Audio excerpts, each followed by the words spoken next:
मी कधीही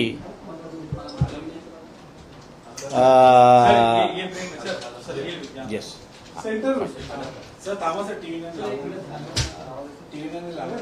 लावून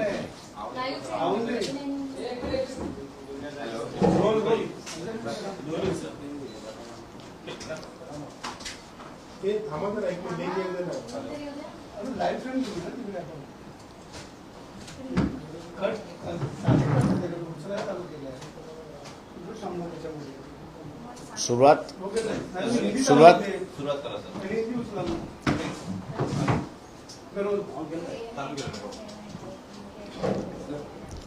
23 तारखेला महाराष्ट्राचा बंदचा कॉल जो देण्यात आलेला आहे त्याला काही राजकीय पक्षांचा पाठिंबा, डाव्या संघटनेचा पाठिंबा हा त्यांनी जाहीर केला आहे। त्याच्याच बरोबर जे छोट्या छोट्या सामाजिक संघटना आहेत जिल्हा स्तरावरती आणि जिल्हा स्तरावरती जिल्हा परिषद पंचायत समित्यापुरते जे राजकीय पक्ष आहेत त्या सगळ्यांनी असताना ह्या मार्चला पाठिंबा दिला, म्हणजे बंदला पाठिंबा दिलेला आहे। त्याच्याच बरोबर जे असोसिएशन्स आहेत, शिक्षण संस्थांमधलं जे असोसिएशन्स आहेत, ग्रांट इन एड आणि नॉन ग्रांट इन एड, या दोघांबरोबर आमचं असताना बोलणं झालं। सगळ्यात नाही पण त्याच्या काही जणांशी तेही सक्रिय रीतीने भाग घेणार आहेत असं त्यांनी जाहीर करणार आहेत। कोचिंग क्लासेस जे आहेत त्या कोचिंग क्लासेसना सुद्धा आम्ही असताना अप्रोच झालेलो आहोत। त्याच्याच बरोबर काही ठिकाणी जे पेरेंट टीचर्स असोसिएशन स्ट्रॉंगली आहेत त्यांनाही आम्ही असताना विनंती केलेली आहे की हा विद्यार्थ्यांचा प्रश्न आहे। प्रश्नफुटी फक्त असताना एकाच ठिकाणी नाही तर अनेक ठिकाणी त्या ठिकाणी होत आहे आणि प्रश्नपत्रिका अशाच फुटत राहिल्या तर विद्यार्थ्यांचं प्रचंड मोठ्या प्रमाणात नुकसान होणार आहे आणि जो मेरिट आपण म्हणतो तोच कुठेतरी इफेक्ट होईल अशी असणारी परिस्थिती आहे। त्याच्याच बरोबर कामगार चळवळी ज्या आहेत, एसटी मधल्या असतील, बेस्ट मधल्या असतील, महानगरपालिकेमधल्या असतील, त्याच्याच बरोबर इथला असणारा ट्रान्सपोर्ट जो आहे, ओला असेल, उबेर असेल, टॅक्सी युनियन असेल किंवा व्यापारी संघ जो आहे, या सगळ्यांशी आम्हीचं असणारं बोलणं चाललंय, काही ठिकाणी झालेलं आहे आणि या सगळ्यांनी जे दिल्लीमध्ये विद्यार्थ्यांच्या विरोधात जो अमानुष अत्याचार केलेला आहे त्याच्यामध्ये एक राग आहे, चीड आहे आणि आम्हीही या बंदमध्ये सहकार्य आणि सक्रिय राहू असं त्यांनी सुद्धा तिथे असताना आश्वासन दिलेलं आहे। तमाम महाराष्ट्राच्या जनतेला माझं असणारं आव्हान आहे, जी काही माहिती माझ्याकडे उपलब्ध आहे त्या ठिकाणी टेरिटोरियल आर्मी जी आहे, मग आर्मीच्या अगोदरची एक आर्मी म्हणजे बीएसएफ आणि बीएसएफच्या नंतर टेरिटोरियल आर्मी जी आहे ती टेरिटोरियल आर्मी असताना स्टँड बाय वरती त्या ठिकाणी ठेवण्यात आलेली आहे। दुसरं जे आहे ते मध्ये जम्मू आणि काश्मीरमध्ये जो रिझर्व्ह पोलीस फोर्स ठेवण्यात आलेला आहे तो रिझर्व्ह पोलीस फोर्सला सुद्धा स्टँड बाय ठेवून एअरलिफ्टिंग करण्याचे सुद्धा आदेश त्या ठिकाणी देण्यात आलेले आहेत। इनफॅक्ट जो लाठी हल्ला झाला त्यामध्ये होम मिनिस्टर आणि प्राईम मिनिस्टर यांनी असे आदेश दिले होते की सायंकाळी 5 नंतर आम्हाला त्या जंतर मंतरवरती एकही विद्यार्थी त्या ठिकाणी दिसू नये अशा रीतीचे असणारे आदेश होते आणि त्या आदेशाला धरून असणारा अमानुष अत्याचार त्या विद्यार्थ्यांवरती करण्यात आलेला आहे। हा निषेध आहे आणि यापुढे माझं म्हणणं असं आहे की महाराष्ट्राने याची सुरुवात केलेली आहे शासनाचा विरोध करण्याचं. यापुढे लाठी हल्ला होऊ नये, छर्रे चालू नयेत, गोळ्या चालू नयेत, अश्रूधूर चालू नयेत विद्यार्थ्यांच्या विरोधात. तेव्हा सर्व महाराष्ट्रातल्या जनतेने या बंदामध्ये सहभागी व्हावं असं आवाहन आम्ही करतो आहोत. जे राजकीय पक्ष आहेत की ज्यांनी अजून भूमिका घेतल्या नाहीत त्यांनाही आम्ही असं आवाहन करतोय की हा राजकीय प्रश्न नाही, तर हा विद्यार्थ्यांच्या भवितव्याचा प्रश्न आहे. इथे मेरिट राहणार की न राहणार असा असणारा प्रश्न आहे. आणि म्हणून सर्व राजकीय पक्षाने जे बीजेपीच्या विरोधात आहेत या सगळ्यांनी सहभागी व्हावं असं आवाहन आम्ही या ठिकाणी करतो. आम्ही सगळ्या राजकीय पक्षांना जे बीजेपीच्या विरोधात आहेत त्या सगळ्यांना आम्ही असताना काल संध्याकाळी 3, 3:30, 4 वाजेपर्यंत इन्क्लुडिंग काँग्रेस, शिवसेना आणि डावे पक्ष मी जसं म्हणालो या सगळ्यांना आम्ही असणारं पत्र दिलं होतं आणि त्या पत्रामार्फत त्यांना विनंती केली होती की आपण या बंदामध्ये सहभागी व्हा. सर, तुम्ही सुद्धा दिल्लीला जाणार आहात, याआधी तुम्ही जाऊन आलात? मी जाऊन आलोय दिल्लीला. 23चा बंद झाल्यानंतर मी असणारा तो निर्णय घेणार आहे. जे राजकीय पक्ष आहेत, तुम्ही खरं तर जसं तुम्ही म्हणताय की पत्र दिलेलं होतं, सगळ्यांना आवाहन केलेलं होतं, तरी सुद्धा जर प्रतिसाद येत नाही तर प्रत्येक राजकीय पक्ष आपापल्या परीनं या आंदोलनाचं मायलेज घेण्याचा प्रयत्न करताय का? मला माझं म्हणणं असं आहे की प्रत्येकाने मायलेज घ्यावा याच्याबद्दल दुमत नाही, पण त्या विद्यार्थ्यांबरोबर आम्ही आहोत आणि महाराष्ट्राची जनता आहे ही दाखवण्याची गरज आहे असं मी त्या ठिकाणी मानतोय. तुम्ही जे हात दिलेले त्याला उद्या महाराष्ट्र किती मोठ्या प्रमाणात प्रतिसाद देईल, काय काय कुठं काय आयोजन करण्यात आलं? म्हणजे आम्ही असणारं कुठलंही आयोजन करणार नाही आहोत. आम्ही लोकांच्या सत्सद विवेक बुद्धीला असणारं आवाहन करतो आहोत की हा ज्या विद्यार्थ्यांसाठी तुम्ही सकाळी 9 वाजता बाहेर पडता आणि संध्याकाळी 7, 7:30 वाजता जे घरी पोहोचता, हा जो दर दिवसाचा जो कार्यक्रम आहे आणि त्यातून नवीन पिढी घडवण्यासाठी आपण जे सगळे प्रयत्न करतो आहोत, या पेपर फुटीच्या माध्यमामुळे त्या सगळ्यांवरती पाणी फिरणार आहे.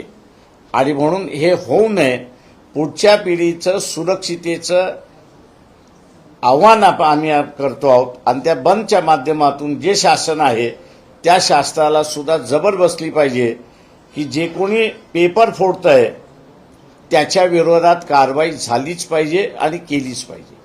तर शासनाकडनं तुम्हाला काही निरोप देण्यात आले होते बंद संदर्भात किंवा बंद मागे घ्या किंवा पुकारू नका? शासनाचा काहीही निर्णय आला न आला, जो जाहीर केलेला आहे 23 तारखेचा बंद हा होणार आहे. तो महाराष्ट्र शासनाचा प्रश्न नाही आहे. महाराष्ट्र शासन असताना ज्यांनी टेटचे पेपर फुटले त्यांच्या विरोधात काही कारवाई करू शकत नाही अशी परिस्थिती आहे.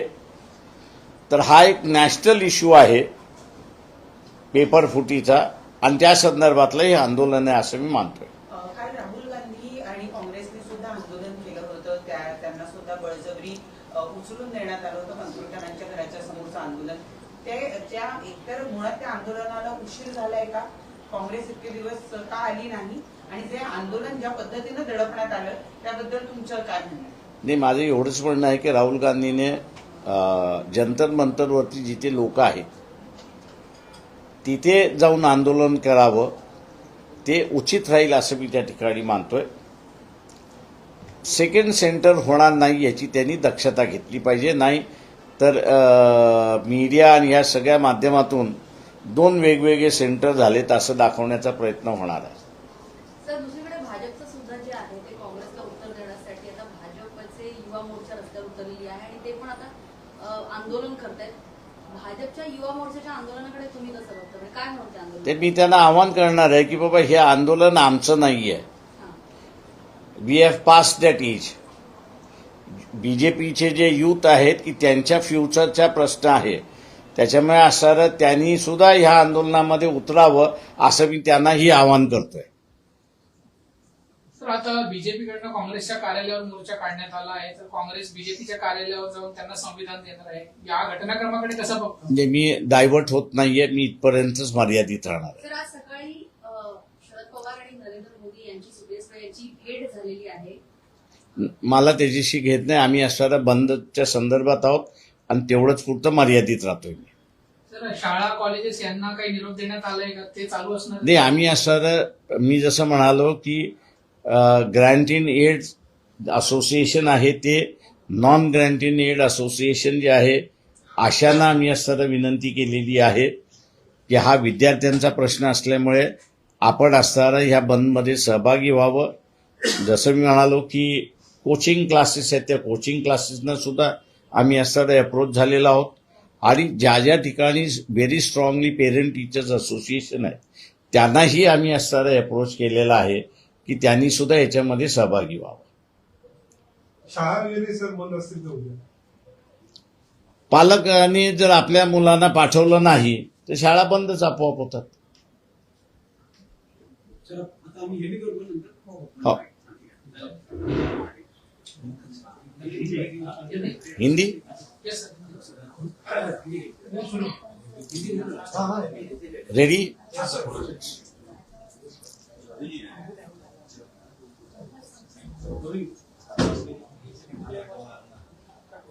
जिस तरह से दिल्ली में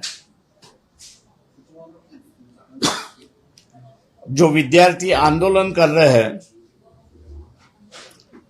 उन पर लाठीचार्ज हुआ, छर्रे इस्तेमाल किए गए,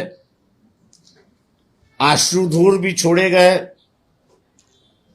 और जिस तरह गलवान के खाड़ी में इंडिया और चाइना के फोर्सेस का आमने सामने हुआ, वहां चाइना के जो सोल्जर्स थे उन्होंने बैटन लेके आए थे और उस बैटन को उन्होंने वायर लपेटा हुआ था. उसी तरह से दिल्ली पुलिस जो है और वहां की रिजर्व पुलिस जो है उन्होंने वायर मेस बंधा हुआ जो बैटन था उसको इस्तेमाल किया और उससे लोगों को पीटा है. ये मैं मान के चलता हूं. जो इसकी हमको जानकारी मिली है वो यही है कि होम मिनिस्टर और प्राइम मिनिस्टर दोनों ने दिल्ली पुलिस को आदेश दिए थे कि शाम के 5 बजे के बाद यहां पर एक भी विद्यार्थी देखना नहीं चाहिए और इसलिए अमानुष लाठीचार्ज विद्यार्थियों पर हुआ है. सवाल ये है कि उन बच्चों का जो है, विद्यार्थियों का जो है वो फ्यूचर का सवाल है. पेपर अगर लीक हो रहे हैं और लीक पेपर की वजह से पूरी सिस्टम ही करप्ट हो रही है तो उसके खिलाफ का आंदोलन को इस तरह से बर्ताव सरकार ने करना गलत है, ऐसा मैं मान के चलता हूं. महाराष्ट्र की जनता जो दिल्ली के आंदोलन करने वालों के साथ में है, ये दिखाने के लिए 23 तारीख को महाराष्ट्र बंद का पुकार दिया है. सामाजिक संगठनों के साथ में बैठकें हो रही है. जिले जिले में हो सकता है कि आज शाम को प्रेस कॉन्फ्रेंस करके हमारा जिला भी बंद होगा करके कहा है. इसमें हम लोग ने जितने एजुकेशन संस्था है, grant in aid, non grant in aid, इनसे भी बात की है. टैक्सी यूनियन है उनसे भी बात की है. ओला उबर वाले हैं उनसे भी बात की है. टीचर्स पेरेंट एसोसिएशन है उनसे भी बात की है. स्टेट ट्रांसपोर्ट है, बेस्ट है, उनसे भी, और व्यापारी ऑर्गेनाइजेशन जो है उनसे भी बात की है कि ये फ्यूचर जनरेशन के सवाल है और इन फ्यूचर जनरेशन के संबंध में अगर सरकार खिलवाड़ कर रही है तो विरोध है. ये दर्शाने के लिए 23 तारीख में आप सभी जन सहभागी हुई है, सम्मेलन हो जो शामिल हुई है, ये ऐलान हम लोग ने उनसे का आह्वान किया है. बहुत सारे संगठनों ने कहा है कि हम लोग इसमें शरीक होंगे. कौन कौन सी पार्टी को आपने आह्वान किया कि आइए हमारे साथ? कौन कौन सी पार्टी को आपने? हमने जितने भी रजिस्टर्ड और अनरजिस्टर्ड पॉलिटिकल पार्टीज है और जो बीजेपी के खिलाफ है उनको कल शाम को 3 बजे हम लोग ने न्योता दिया, लेटर के माध्यम से न्योता दिया और कहा कि ये कोई प्रेस्टीज का सवाल नहीं है। किसी ने तो भी कॉल देना चाहिए था, हम लोग ने कॉल दिया है। आप इस पे शरीफ होके, सवाल एक ही है कि महाराष्ट्र की जनता दिल्ली के विद्यार्थियों के साथ में है, ये एक दिखाने का मौका है। और मैंने कहा आप लोग इसमें शामिल होइए, सहभाग दीजिए, ये हम लोग ने उनसे विनती की है। सर क्या ट्रांसपोर्ट एसोसिएशन से भी बात हुई है? जो बीएसटी बसेस, ओला, उबेर टैक्सियां हैं वो इन सब से हम लोग ने बात की है। सर क्या ये प्रोटेस्ट शांतिपूर्वक रहेगा, क्योंकि एक दूसरे सवाल ये भी है। नहीं, हम लोग जो है, अगर जिस तरह से मैं कहूंगा कि शिवाजी पार्क में विद्यार्थियों को अपने तौर से विद्यार्थियों ने आंदोलन किया था और उनसे जो बर्ताव सरकार ने, पुलिस ने किया था, वो पुलिस अगर बर्ताव नहीं करती है तो मैं मानता हूं कि कल का आंदोलन जो है वो शांतिपूर्वक होगा। सर स्कूल कॉलेजेस शुरू होंगे या बंद रहेंगे? देखिए, हमने पालक जो है, विद्यार्थियों के जो पालक है, उनसे विनती की है कि आप जो है, ये विद्यार्थियों का सवाल होने की वजह से आप अपने विद्यार्थियों को स्कूल में ना भेजते हुए आपका भी समर्थन है, ये दिखाइए। आप देखते हैं कितने पालक हमारी बात सुनते हैं करके। सर कल राहुल गांधी और उनकी पार्टी द्वारा भी एक आंदोलन किया गया पीएम आवास के बाहर, और उसको भी किस तरीके से खत्म करने की कोशिश की गई, इसको किस तरीके से देखते हैं? और क्या 2 सेंटर हो सकते हैं आंदोलन के? मैंने यही कहा कि भैया राहुल गांधी ने ये देखना चाहिए कि दूसरा सेंटर वो ना बनाए, क्योंकि बीजेपी उसका फायदा उठा सकती है। राहुल गांधी को अगर आंदोलन करना है तो उन्होंने जंतर मंतर पे ही जाके आंदोलन करना चाहिए, तो ही उचित होगा, ऐसा मैं मानता हूँ। सर विरोधी पार्टियों के जो नेता है वो लगा कुछ 20-21 दिन बाद दिल्ली जाके उस आंदोलन में मिल रहे हैं उन लोगों के साथ। नहीं, अच्छी बात है कि मिल रहे हैं उनके साथ में। क्या कहीं देर हो गई आपको लगता है? अगर पहले जाते तो नहीं, मैं कहूँगा कि आंदोलन करते विद्यार्थियों को मिल रहा है, ये एक अच्छी बात है, ऐसा मैं मानता हूँ। सर आप दिल्ली जाएंगे या आंदोलन? नहीं, मैं पहले जाके आया, जब कोई नहीं जा रहा था तब मैं पहले वहां पर गया, विद्यार्थियों के साथ में बैठा, आंदोलन शुरुआत हुई और उसके बाद में हर कोई पार्टी जो है अभी उनके साथ में जाने के लिए तैयार है। सर आखिरी सवाल, लोगों से क्या अपील करेंगे कल के लिए और सरकार से क्या अपील करेंगे? मैं लोगों से यही अपील करूंगा कि ये जो सरकार है, ये डेमोक्रेसी मानती नहीं है, ये हिंसा में विश्वास रखती है, और इनको मौका मिला तो ये किस तरह से हिंसा कर सकते हैं, इसका एक डेमोन्स्ट्रेशन दिल्ली में इन्होंने दिखा है।